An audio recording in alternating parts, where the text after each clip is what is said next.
नमस्कार दोस्तों, मैं अंकित आपका अपने परिवार ड्रीम एकेडमी में एक बार पुनः स्वागत करता हूं। हम पढ़ रहे थे हिंदी विषय और हिंदी विषय में हमने बात करना प्रारंभ किया था संज्ञा टॉपिक की।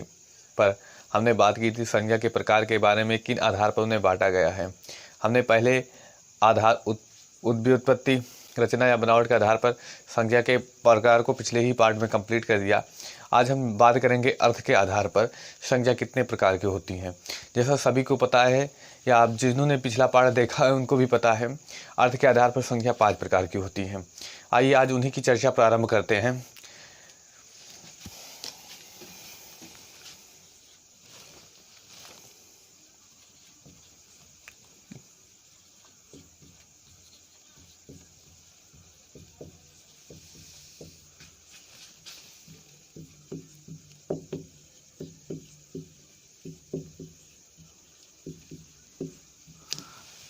आज कौन से आधार पर पढ़ेंगे, तो हम अर्थ के आधार पर संज्ञा के प्रकार पढ़ना प्रारंभ करेंगे। हमने व्युत्पत्ति, रचना या बनावट के आधार पर पढ़ा था योग रूढ़ या यौगिक, इन सब की चर्चा हमने पिछले पार्ट में ही कर ली। कितने प्रकार की होती हैं संज्ञा, उत्पत्ति या रचना या बनावट के आधार पर 3 प्रकार की, इन तीनों की चर्चा हमने पिछले पार्ट में कर ली थी। आज हम उसी के आगे पढ़ना प्रारंभ करेंगे। आज हमारा टॉपिक होगा कौन सा, तो अर्थ के आधार पर संज्ञा के प्रकार। जैसा सभी को पता है 5 प्रकार की होंगी। पहला प्रकार आज हम पढ़ेंगे। पहला प्रकार कौन सा है? व्यक्तिवाचक संज्ञा। यानी हम किसके चर्चा प्रारंभ करेंगे, तो व्यक्तिवाचक संज्ञा की।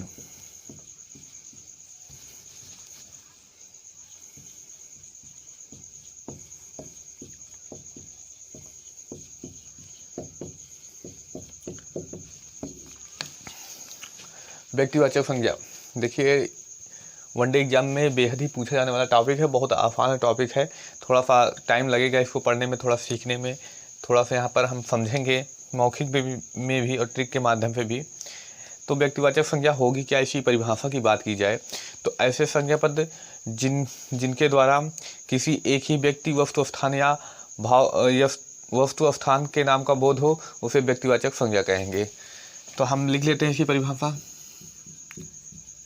ऐसे संज्ञा पद जिनके द्वारा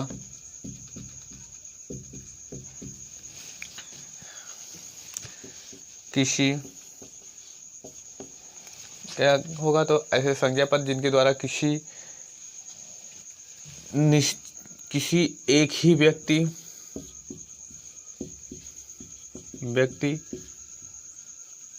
एक ही व्यक्ति, वस्तु या स्थान के नाम का बोध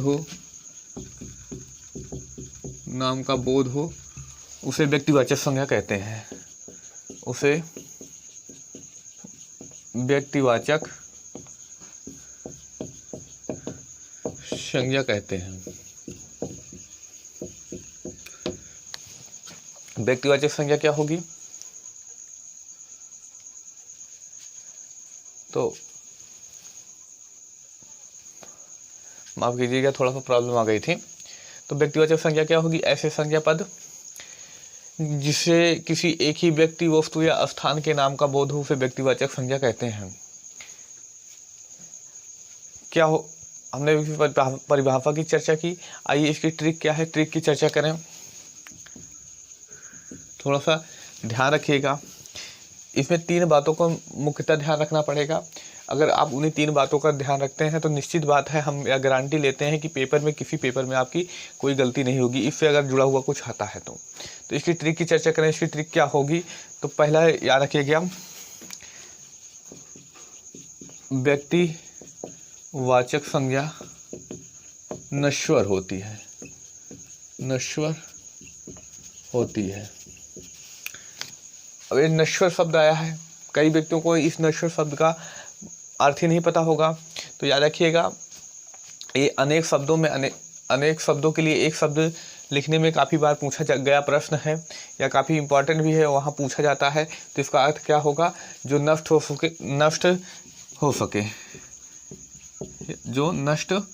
सके, यानी जो कभी ना कभी खत्म हो जाए, यानी नष्ट हो जाए, उसे क्या कहा जाता है? नश्वर। यानी व्यक्तिवाचक संज्ञा नश्वर होती है। पहले हम ट्रिक लिख लेते हैं, उसके बाद ट्रिक पर एक एक करके चर्चा करते हैं क्या होती है ट्रिक। तो पहले ही हमने ट्रिक लिखा, ट्रिक में पहला नियम लिखा क्या होगा, व्यक्तिवाचक संज्ञा नश्वर होती हैं। दूसरा क्या होगा, व्यक्तिवाचक संज्ञा को परिवर्तित किया जा सकता है। व्यक्तिवाचक संज्ञा को परिवर्तित किया जा सकता है। दूसरी ट्रिक क्या है, ट्रिक का नियम क्या है, तो व्यक्तिवाचक संज्ञा को परिवर्तित किया जा सकता है। इसकी आगे तीसरे नियम की बात करें तो व्यक्तिवाचक संज्ञा को कभी बहुवचन नहीं बनाया जा सकता। इसको भी लिख लें, व्यक्तिवाचक संज्ञा का कभी भी बहुवचन नहीं बनाया जा सकता। आइए इसकी उदाहरण की चर्चा करें। उदाहरण से बहुत अच्छे में समझ में आ जाएगा। कोई बात नहीं, आपको परिभाषा नहीं याद रही थी, लेकिन ये ट्रिक में जो 3 नियम दिए गए हैं, इन 3 नियमों को आप अच्छे से तैयार कर लेते हैं। मैं तो ये गारंटी लेता हूँ किसी भी पेपर में इससे जुड़ा हुआ प्रश्न आ जाएगा तो गलती कभी नहीं होगी। और यहाँ हिंदी भी उन्हीं प्रतियोगी परीक्षाओं के लिए इम्पोर्टेंट है जिनमें हिंदी को एक सब्जेक्ट यानी विषय के रूप में शामिल किया गया है। आप यूपी पुलिस की तैयारी करते हैं, यूपीएसआई की तैयारी करते हैं, या यूपी टेट या यूपी बीएड की एंट्रेंस एग्ज़ाम की तैयारी करते हैं, या और अदर एग्ज़ाम भी हैं जिनमें आप तैयारी कर रहे हैं, जिनमें हिंदी को एक सब्जेक्ट के रूप में शामिल कर लिया गया है, या उन सब के लिए ज़रूरी होगी। याद रखिएगा, थोड़ा टाइम ज़रूर लगेगा मुझसे पढ़ने में, लेकिन मैं यह गारंटी लेता हूँ जब आप मुझसे पूरा पढ़ लेंगे तो आपसे यह हिंदी कभी गलत नहीं होगी। आइए कंटिन्यू करते हैं उदाहरण से। उदाहरण हम जैसे लें, हम प्रतापगढ़ से हैं तो प्रतापगढ़ का ही उदाहरण लें। स्थान में दूसरा उदाहरण ले सकते हैं प्रयागराज। पड़ोसी जिला कौन सा है, प्रयागराज। जैसे प्रयागराज, इसका पहले नाम क्या था, इलाहाबाद। इलाहाबाद, और इलाहाबाद से पहले भी क्या नाम था, तो प्रयाग था। इसके एग्जाम्पल पर ही चर्चा करें। व्यक्तिवाचक संज्ञा है, नश्वर होती है। नश्वर किसे कहते हैं, जो नष्ट हो सके। क्या प्रयागराज है कोई जगह है, या प्रतापगढ़ है जगह है, क्या इसको कभी नष्ट किया जा सकता है या कभी नष्ट होगी, बिल्कुल नष्ट हो सकती है। जैसे एग्जाम्पल में हम पढ़ते हैं, हमने पढ़ा होगा प्राचीन इतिहास में सिंधु सभ्यता या सिंधु सभ्यता या हड़प्पा सभ्यता, इन सब के बारे में सुना होगा। तो सिंधु सभ्यता इतनी विकसित होते हुए भी उसे नष्ट होना पड़ा, यानी उसका विनाश हो गया, वो नष्ट हो गई इतना विकास होने के बाद।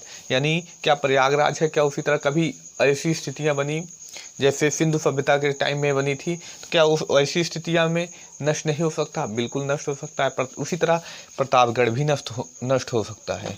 यानी नश्वर तो है, प्रतापगढ़ बात की जाए या प्रयागराज की बात की जाए। और क्या कह रहे हैं, व्यक्तिवाचक संज्ञा को परिवर्तित किया जा सकता है। यानी व्यक्तिवाचक संज्ञा क्या, नाम को परिवर्तित किया जा सकता है। जैसे प्रयागराज, इससे पहले क्या था, इलाहाबाद। इलाहाबाद परिवर्तित होकर क्या बना, प्रयागराज। और इससे पहले भी प्रयाग था, प्रयाग से क्या परिवर्तित होकर बना, तो इलाहाबाद। उसी तरह प्रतापगढ़ के नाम को भी परिवर्तित किया जा सकता है। यदि सरकारें चाहें, हमारे यहाँ जो सरकारें हैं, अगर वो या घोषणा कर दें कि अब प्रतापगढ़ को किसी और नाम से जाना जाएगा, तो निश्चित ही प्रतापगढ़ के नाम को भी चेंज किया जा सकता है, यानी बदला जा सकता है, यानी परिवर्तित किया जा सकता है। अगला हमने बात की, व्यक्तिवाचक संज्ञा का कभी बहुवचन नहीं बनाया जा सकता। बिल्कुल जैसे प्रतापगढ़ का प्रतापगढ़ हूँ, या प्रयागराज का प्रयागराजा, या ऐसे करके प्रयागराज हूँ, ऐसे करके बहुवचन नहीं बनाया जा सकता। केवल एक प्रयागराज है तो वह एक ही रहेगा। आगे बात करते हैं और एग्जाम्पल की। जैसे व्यक्ति के नाम की बात की जाए, हमने चर्चा कर ली स्थान के नाम के। अब बात करते हैं वस्तु के नाम, या और कौन सा है, स्थान, वस्तु, व्यक्ति का नाम। व्यक्ति के नाम की अगर चर्चा करें, मैं जैसे खुद का नाम लेता हूँ अंकित। इस अंकित के नाम के बारे में चर्चा करें तो क्या नश्वर है, बिल्कुल है कि या कभी भी ना कभी नष्ट हो सकता है, यानी ये ख़त्म किया जा सकता है। इस नाम को परिवर्तित भी किया जा सकता है।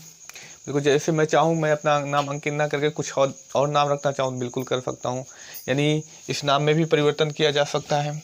अगला क्या है, इसका बहुवचन नहीं बनाया जा सकता, यानी अंकित, अंकितों ऐसे करके कोई बहुवचन नहीं बनाया जा सकता, केवल या एक ही रहेगा, यानी ए हो गया। या नदी की बात की जाए, सरस्वती, सरस्वती नदी की ही बात की जाए, इसमें क्या होगा, देखिए नश्वर, बिल्कुल नष्ट हो सकती है। जैसे आप अब पढ़ते होंगे गंगा यमुना सरस्वती, तो गंगा यमुना का तो अस्तित्व है, लेकिन अभी वर्तमान में सरस्वती का अस्तित्व नहीं मिलता, यानी ये नश्वर है, समाप्त भी हो जा सकती है। इसी तरह कोई भी नदी हो, गंगा हो या यमुना हो या और भी नदियाँ हो, वो भी समाप्त हो सकती हैं। या व्यक्तिवाचक संज्ञा में परिवर्तित किया जा सकता है, बिल्कुल इसके नाम को परिवर्तित किया जा सकता है, इसके नाम को क्या किया जा सकता है, परिवर्तित किया जा सकता है। आगे बात की जाए, इसका बहुवचन नहीं बनाया जा सकता, सरस्वती का सरस्वतियों या ऐसे करके बहुवचन नहीं बनाया जा सकता। आइए और एग्जाम्पल की बात करते हैं, एक एक एग्जाम्पल करके इनकी चर्चा करते हैं।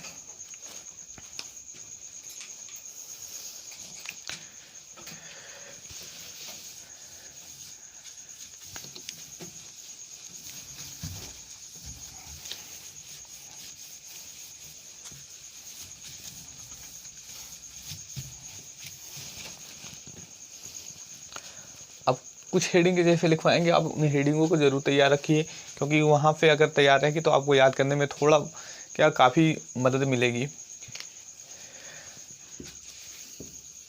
पहला क्या है, व्यक्तियों के नाम।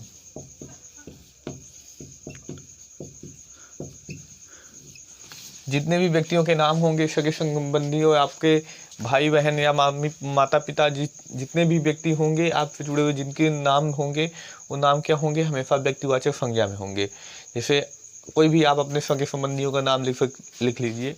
हम यहाँ पर कुछ नाम लिख देते हैं, राम, श्याम,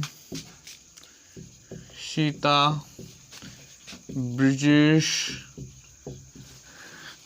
रमेश, ऐसे बहुत सारे नाम हैं, ऐसे लिखने लगे। या राहुल, मैं जैसे खुद का नाम लिखता हूँ, अंकित इत्यादि, ऐसे नाम जो होंगे, यानी किसी भी व्यक्ति के नाम होंगे, वो क्या होंगे, हमेशा व्यक्तिवाचक संज्ञा में गिने जाएंगे, ऐसे कोई भी नाम हो। या देशों के नाम भी होंगे, देशों या शहरों के नाम जो होंगे वो किस में आएंगे, तो व्यक्तिवाचक संज्ञा में। इसको भी लिख लें, देशों या कह सकते हैं शहरों के नाम किस में आएंगे, तो व्यक्तिवाचक संज्ञा में। देश के नाम, जैसे अपने ही देश का नाम लिखें तो भारत, उसके बाद पड़ोसी देश चीन,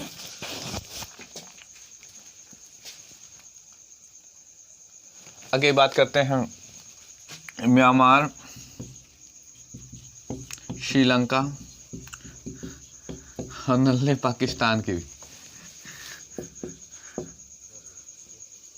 पाकिस्तान, पाक, ये अधूरा ही रहने दें, अधूरा बना रहे। और ये तो देशों के नाम हो गए। या जगह के नाम बात की जाए, यानी शहरों के नाम, शहर में कौन से, प्रतापगढ़, या कह सकते हैं शांगीपुर, या दीवानगंज, या कह सकते हैं अमेठी इत्यादि, ऐसे बहुत सारे नाम हो सकते हैं। याद रखिए कौन से, तो व्यक्तियों के नाम, देशों के नाम, शहरों के नाम, और बात करें नदियों के नाम।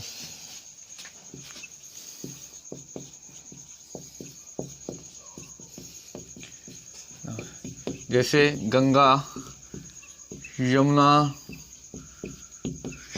सरस्वती, गंडक, कोशी,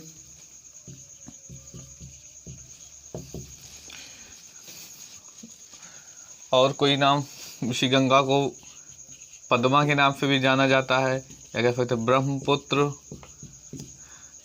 और जमुना, इसी ब्रह्मपुत्र को जमुना के नाम से भी जाना जाता है, इत्यादि। जो कुछ भी नदियों के नाम होंगे, सारे नदियों के नाम किस में आएंगे, तो व्यक्तिवाचक संज्ञा में। हमने नदियों के नाम की चर्चा कर ली। कौन कौन सी चर्चा की? तो हमने चर्चा की व्यक्तियों के नाम, देशों के नाम, या शहरों के नाम, या नदियों के नाम। आगे बात करते हैं धार्मिक ग्रंथों के नाम। जितने भी धार्मिक ग्रंथ होंगे वो किस में आएंगे? व्यक्तिवाचक संज्ञा में।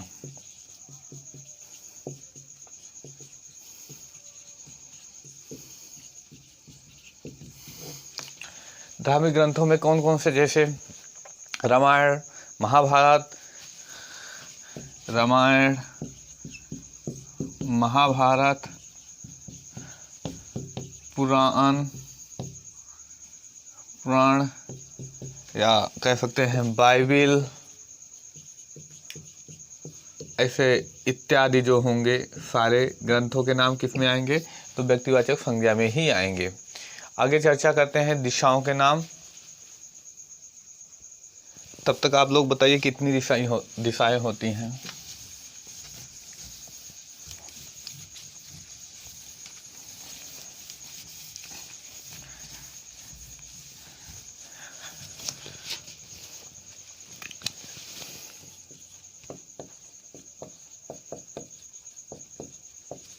दिशाओं के नाम।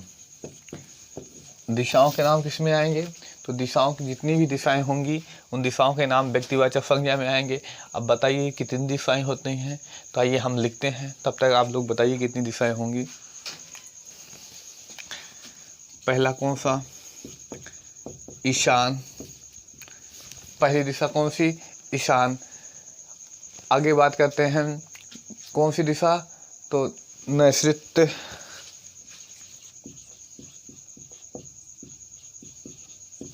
दूसरी दिशा कौन सी? तो नैऋत्य। तीसरी आग्नेय।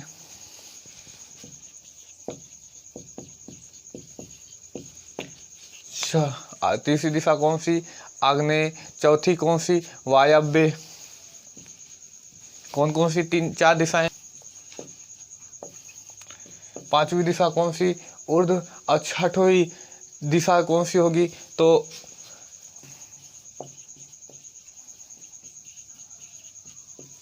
छह दिशा कौन सी हो गई? अधो दिशा है। याद रखिए कौन सी? ईशान, नैऋत्य, आग्नेय, वायव्य, उसके बाद ऊर्ध्व, उसके बाद अधो दिशा। कितनी दिशाएं हुई? 1 2 3 4 5 6। बाकी 4 के बारे में आप सभी को पता है। पूर्व, पश्चिम, छठवीं, सातवीं, आठवीं, दक्षिण, 10वीं कौन सी होगी? उत्तर। यानी कितनी दिशाएं होती हैं? तो 10 दिशाएं होती हैं। अब इनके बारे में थोड़ा सा चर्चा करें। आगे बात की जाए ईशान। अब ईशान किसे कहते हैं? ईशान किस दिशा को? तो ईशान पूर्व उत्तर दिशा को। किस दिशा को? पूर्व उत्तर दिशा को क्या कहा जाएगा? तो ईशान। याद रखिएगा पूर्व उत्तर दिशा को क्या कहा जाएगा? ईशान। नैऋत्य दिशा को कौन सी? दक्षिण पश्चिम। कौन सी? तो दक्षिण पश्चिम। नैऋत्य दिशा दक्षिण पश्चिम। अगला कौन सा है? आग्नेय। आग्नेय कौन सा है किस दिशा को? तो दक्षिण पूर्व। दक्षिण पूर्व। अगला कौन सा है? तो वायव्य। वायव्य कौन सा? तो उत्तर पश्चिम। उत्तर पश्चिम। इन चारों के बारे में याद रखिए क्योंकि यह प्रश्न कई बार पूछा जा चुका है। कहाँ पर? तो अनेक शब्दों के लिए एक शब्द में ऐसे लिखने, वाक्यांश के लिए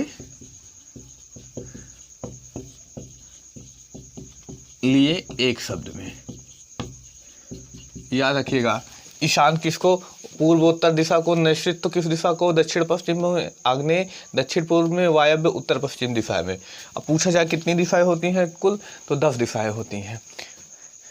किसको किसको पता था तो जरूर बताइए। जिसको नहीं पता तो वो भी बताए कि कमेंट करके कि मुझे नहीं पता था। आगे बात करते हैं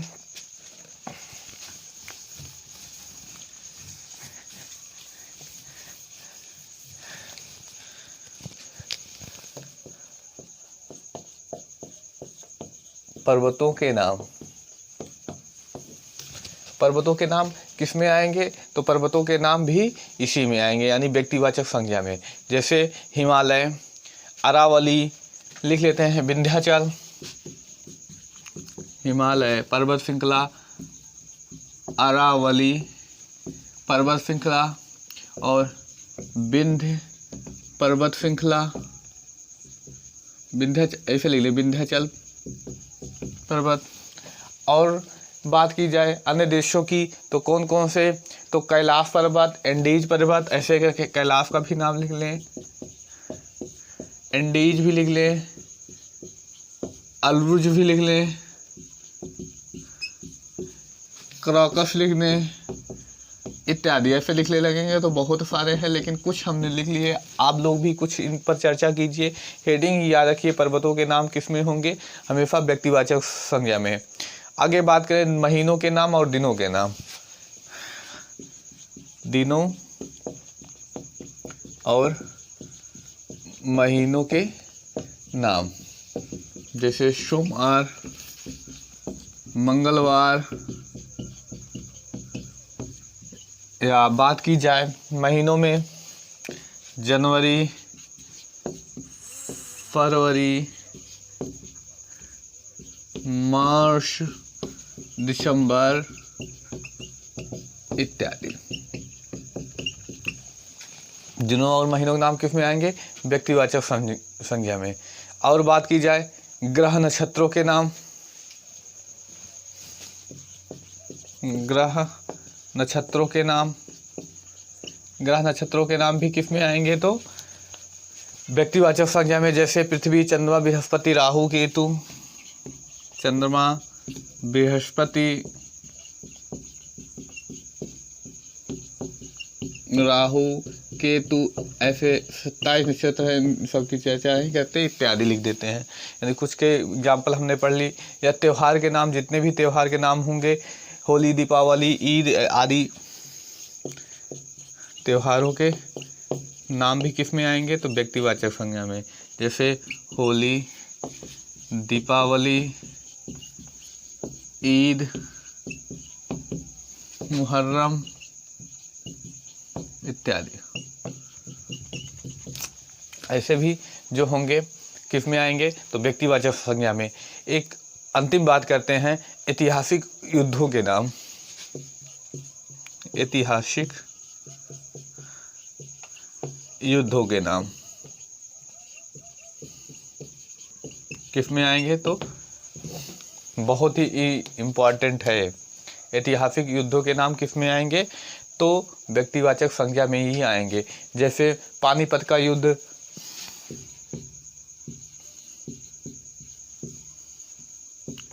पानीपत का युद्ध। या और बात की जाए पानीपत के युद्ध की भी बात की जाए, या चौसा के युद्ध की बात की जाए, या बक्सर के युद्ध की बात की जाए, चौसा का युद्ध, या बात की जाए बक्सर का युद्ध इत्यादि। ये सब किस में आएंगे, व्यक्तिवाचक संज्ञा में आएंगे। अब इसके आगे चर्चा करते हैं इसके अगले भाग, यानी प्रकार जातिवाचक संज्ञा के बारे में।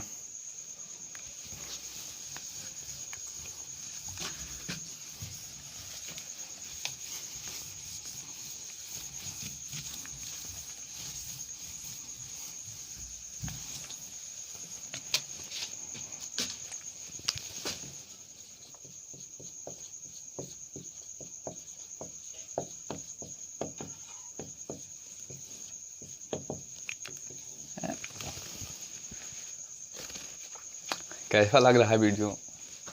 थोड़ा लंबा वीडियो ज़रूर बन रहा है। उम्मीद कर रहे हैं सबको समझ में भी आ रहा होगा। अगर किसी को कोई प्रॉब्लम हो रही है तो आप मुझसे कमेंट बॉक्स में ज़रूर बताएं क्या प्रॉब्लम है मुझे।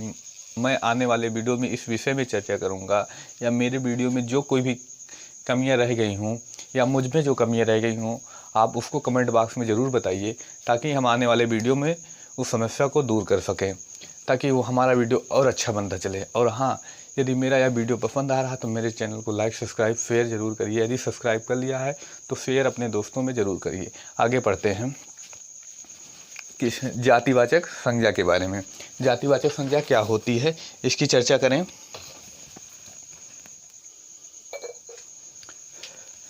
अब इसकी परिभाषा की सबसे पहले चर्चा करें तो इसकी परिभाषा क्या होगी।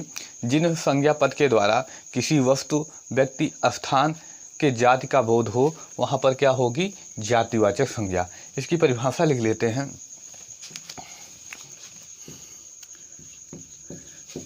जिस संज्ञा पद द्वारा किसी वस्तु, स्थान या कह सकते हैं व्यक्ति की जाति का बोध हो उसे जातिवाचक संज्ञा कहते हैं। इसकी परिभाषा क्या होगी। जिन संज्ञा पद के द्वारा क्या होगा, जिन संज्ञा पद के द्वारा किसी वस्तु, स्थान या व्यक्ति की जाति का बोध हो वहाँ पर क्या होगी, जातिवाचक संज्ञा होगी। आइए इसके ट्रिक की बात करें तो इसकी ट्रिक क्या होगी, ठीक व्यक्तिवाचक संज्ञा के विपरीत होगी। हमने पहला क्या बात की थी, सभी व्यक्तिवाचक संज्ञा नश्वर होती हैं, लेकिन यहाँ पर जातिवाचक संज्ञा क्या होंगी, अनश्वर होंगी। पहला बात की जाए, जातिवाचक संज्ञा सदैव अनश्वर होती है। पहला क्या हो गया, सभी जातिवाचक संज्ञा अनश्वर होती हैं। दूसरा क्या होगा, हमने वहाँ दूसरे में क्या चर्चा की थी, जातिवाचक व्यक्तिवाचक संज्ञा को परिवर्तित किया जा सकता है, लेकिन यहाँ पर क्या होगा, जातिवाचक संज्ञा को परिवर्तित नहीं किया जा सकता। जातिवाचक संज्ञा को परिवर्तित नहीं किया जा सकता। तीसरे की बात करें, हमने वहाँ पर चर्चा क्या की थी कि व्यक्तिवाचक संज्ञा को बहुवचन में नहीं परिवर्तित किया जा सकता, परंतु यहाँ पर क्या होगा, जातिवाचक संज्ञा का बहुवचन बनाया जा सकता है। जातिवाचक संज्ञा का बहुवचन बनाया जा सकता है। ये तीनों आप याद कर लीजिए। अगर परिभाषा नहीं याद या भी याद है तो निश्चित बात है आपका किसी भी कॉम्पिटिटिव एग्जाम में कोई गलती इससे जुड़ी नहीं होगी, अगर पेपर में प्रश्न आ जाता है तब। आगे एग्जाम्पल की बात करें,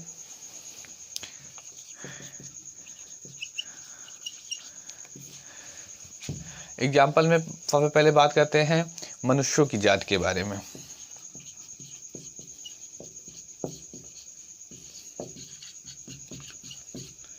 क्या होगी, तो लड़का, लड़की, क्या होगा, लड़का, लड़की, आदमी, औरत और मनुष्य इत्यादि। देखिए यहाँ पर क्या है, यहाँ पे समझते हैं, लड़का जातिवाचक संज्ञा सदैव अनश्वर होती है।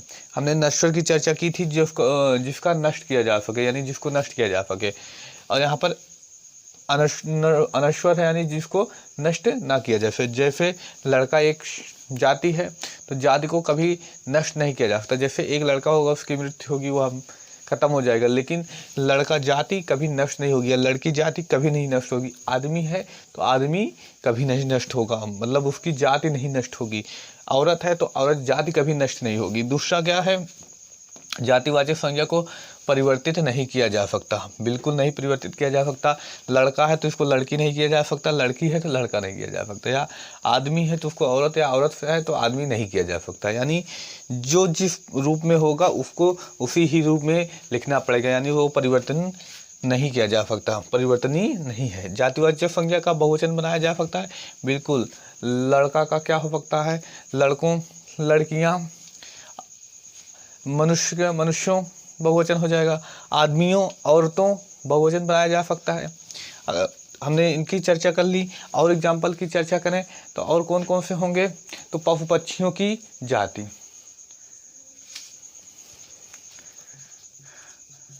पशु पक्षियों की जाति, जैसे गाय, बकरी, भेड़,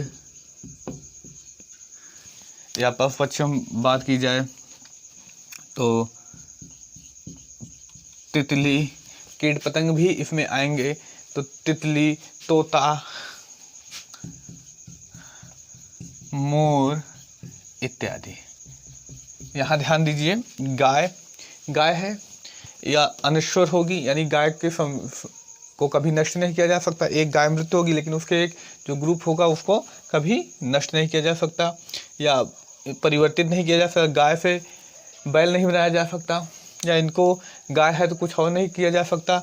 और क्या कहते हैं, बहुवचन बनाया जा सकता, गाय से गायें, बकरियां, भेड़ों, तितलियां, बहुवचन बनाया जा सकता है, तोते, ऐसे हैं। और याद रखिएगा, अभी मत कहिएगा कि मेरी गाय का नाम रामकली है तो रामकली भी किस में आएगी, जातिवाचक संज्ञा में। याद रखिएगा, जो कोई भी जातिवाचक संज्ञा होगी, अगर यह दे दिया जाए, जैसे हरियाणवी गाय, सिंधी गाय, तो यानी वहाँ उनके एक कास्ट की, मतलब उनके विषय में बताया जा रहा है, एक विशेष प्रकार की बात की जा रही, तो वहाँ क्या होगा, व्यक्तिवाचक संज्ञा होगी। जब ऐसी स्थिति बताई जाएगी तो वहाँ व्यक्तिवाचक संज्ञा, जैसे सिंधवी गाय का दिया जाए तो वहाँ सिंधवी क्या हो जाएगी, व्यक्तिवाचक संज्ञा। या कर दिया जाए हरियाणवी गाय तो वो क्या हो जाएगी, व्यक्तिवाचक संज्ञा। लेकिन गाय का नाम ना दिया जाए और कह दिया जाए गाय, तो वह क्या होगा, तो वह जातिवाचक संज्ञा होगी। अब मत कहिए कि रामकली जो है जातिवाचक संज्ञा, रामकली व्यक्तिवाचक संज्ञा। आगे बात की जाए वस्तुओं की जाति,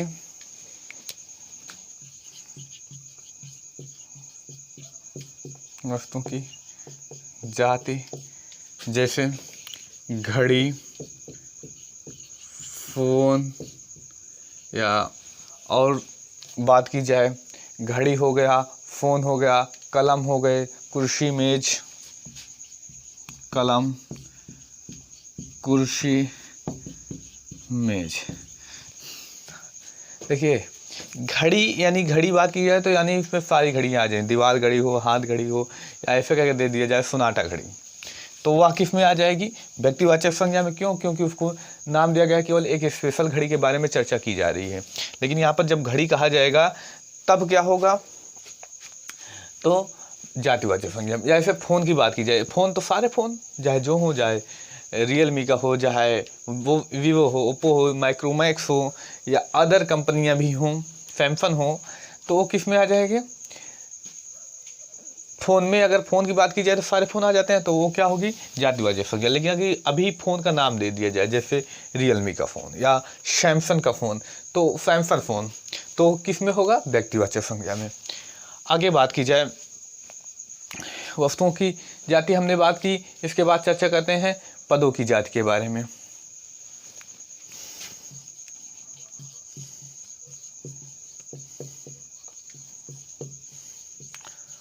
वकील, वकील एक पद होगा, इनकी भी एक जाति होगी।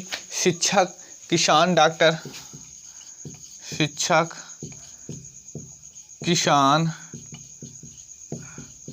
डॉक्टर इत्यादि। पेशे जितने होंगे या जितने भी पद होंगे, ये सब किस में आएंगे, तो आएंगे जातिवाचक संज्ञा में। आगे बात करें शरीर के अंगों के नाम।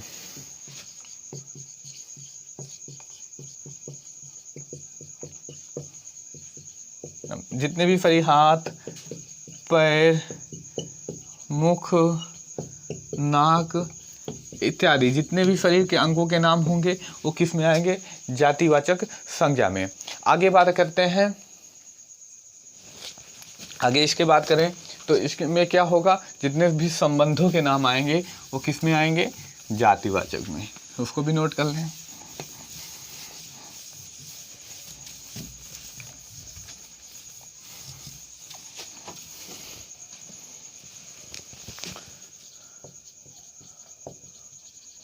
संबंधों के नाम, जितने भी संबंध होंगे किस में आएंगे? तो जातिवाचक में ही आएंगे। तो जैसे माता पिता, भाई बहन, चाचा भतीजा, लिख लें इसको, माता पिता, भाई बहन, चाचा चाची इत्यादि, ये सारे किस में आएंगे? तो ये सारे आएंगे जातिवाचक में। या स्थानों के नाम में जैसे कि बात की जाए, स्थानों के नाम में कौन कौन से? जैसे नदी, अगर एक नदी की बात की जाए, जैसे गंगा नदी या यमुना नदी, अगर नाम दे दिया जाए यमुना, तो वह किस में होगी? व्यक्तिवाचक में। लेकिन अगर कह दिया जाए नदी, तो नदी सारे नदियों की बात की जा रही है, तो यहाँ पर क्या होगा? जातिवाचक संज्ञा। या ऐसे बात कर दी जाए पर्वत, पर्वतों के नाम दे दिया जाए, हिमालय पर्वत, अरावली पर्वत, तो व्यक्तिवाचक में। लेकिन अगर कह दिया जाए पर्वत, तो यह किस में आएगा? ये आएगा जातिवाचक संज्ञा में। या तालाब, तालाब या विद्यालय कह दिया जाए, या कोचिंग या किसी भी शिक्षण संस्थान की बात की जाए तो उसकी भी बात की जाए, या कचहरी कह दिया जाए, कोर्ट कह दिया जाए, ये सब किस में आएंगे?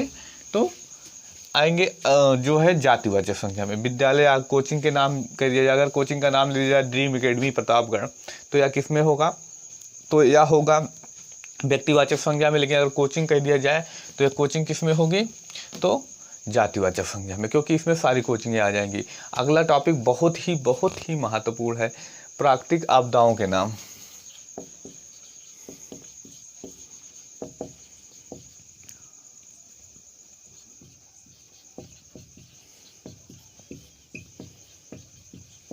नाम जैसे भूकंप,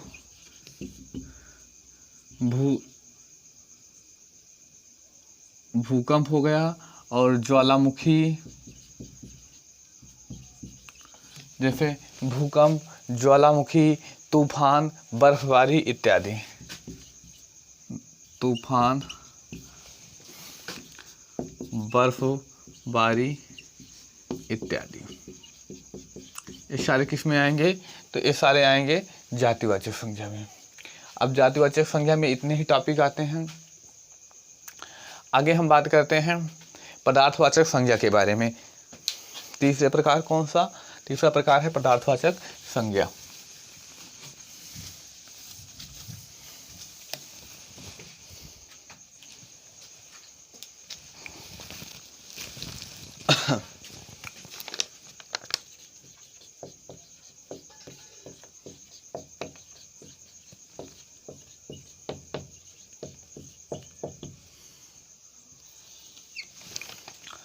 तीसरा प्रकार कौन सा है?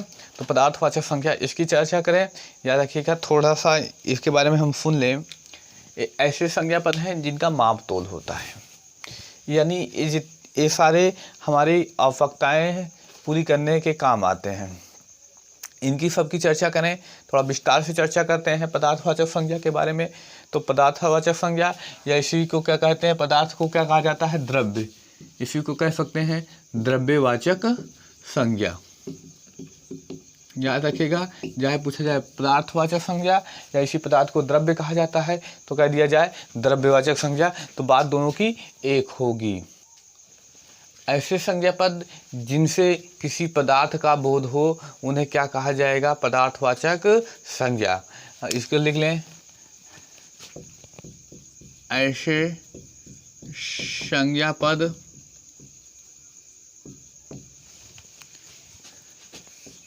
जिनसे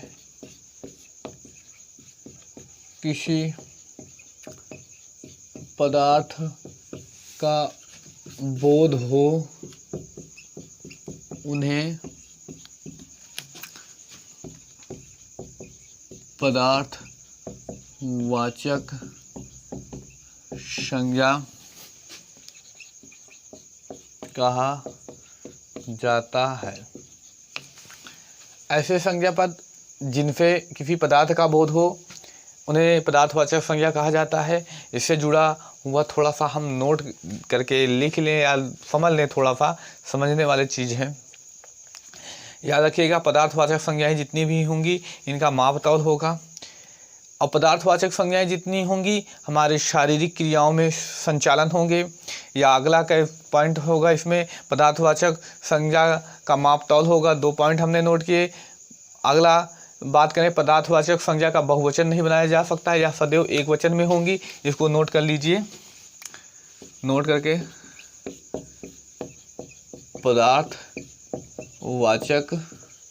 संज्ञा सदैव एक वचन में होंगी, इनका बहुवचन नहीं बनाया जा सकता है। अब चावल या गेहूँ ये किस में आएंगे, तो पदार्थवाचक संज्ञा में आएंगे। अब ये मत कहिएगा कि 10 किलो चावल कर दिया जाए, 5 किलो चीनी कर दी जाए, या दूध भी आएंगे किस में, तो इसी पदार्थ में। अब ये मत कह दीजिए 5 लीटर दूध, तो ऐसा नहीं होता। ये हमेशा एक ही वचन में होंगे, चाहे 5 किलो हो, चाहे 4 किलो हो, जो चाहे 1 किलो हो या थोड़ा सा ही मात्रा क्यों ना हो, या 5 लीटर हो, 10 लीटर हो, जैसी भी मात्रा हो, ये किस में ही आएंगे हमेशा सदैव। तो सदैव ये हमें आएंगे एक वचन में ही इनकी गिनती होगी। और गैसीय पदार्थ जितने भी होंगे उनकी गणना किस में की जाएगी, तो पदार्थवाचक संज्ञा में। और यह एक अगणनीय होते हैं, यानी इनका माप तौल कर ही दिया जाएगा। इनके उदाहरण की बात करें, कुछ उदाहरण की चर्चा करते हैं। तो उदाहरण कौन कौन से होंगे, तो हम बात करते हैं इनके उदाहरणों के बारे में।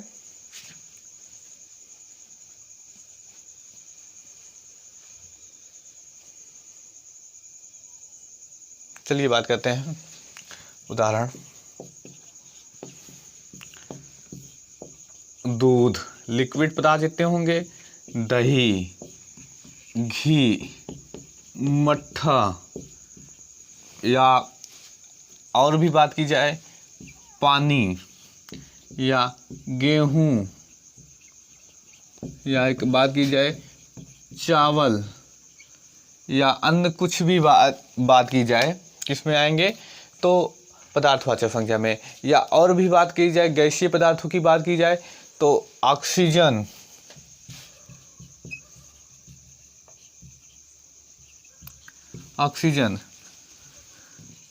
नाइट्रोजन, हाइड्रोजन, या कोई भी गैसीय पदार्थ हो, क्लोरीन, अब धातु की बात कर लें, कौन कौन से, लोहा, टिन, तांबा, जस्ता इत्यादि। इन सब की चर्चा किस में होगी, तो ये सब पदार्थवाचक संज्ञा होते हैं। अब 2 संज्ञाएं रूप बचते हैं, समूहवाचक संज्ञा या समुच्चय बोधक, या समुदाय बोधक संज्ञा, और एक बचती है कौन सी, भाववाचक संज्ञा। और थोड़ा सा हम वहाँ भी पढ़ेंगे व्यक्तिवाचक संज्ञा का प्रयोग कैसे जातिवाचक में होता है, और कैसे जातिवाचक संज्ञा का प्रयोग भाववाचक में होता है। बेहद ही इम्पोर्टेंट टॉपिक होगा। यह वीडियो बहुत लंबा होता चला जा रहा है, इसलिए हम इसकी चर्चा अगले भाग में करते हैं, यानी अगले पार्ट में करते हैं। यानी वो कौन सा पार्ट होगा, तीसरा पार्ट। पिछला पार्ट हमने चर्चा कर ली है, पिछला पार्ट आपको इसी डिस्क्रिप्शन लिंक में मिल जाएगा, या आप प्ले लिस्ट में जाइए, इंडिविजुअल हिंदी के नाम से प्ले लिस्ट मिलेगी, वहाँ पर भी मिल जाएगा। अब मिलते हैं अगले क्लास में। और हाँ, यदि हमारा यह वीडियो पसंद आया हो तो हमारे चैनल को सब्सक्राइब करिए, और सब्सक्राइब किया है तो लाइक शेयर ज़रूर करिए। मिलते हैं अगले क्लास में। धन्यवाद।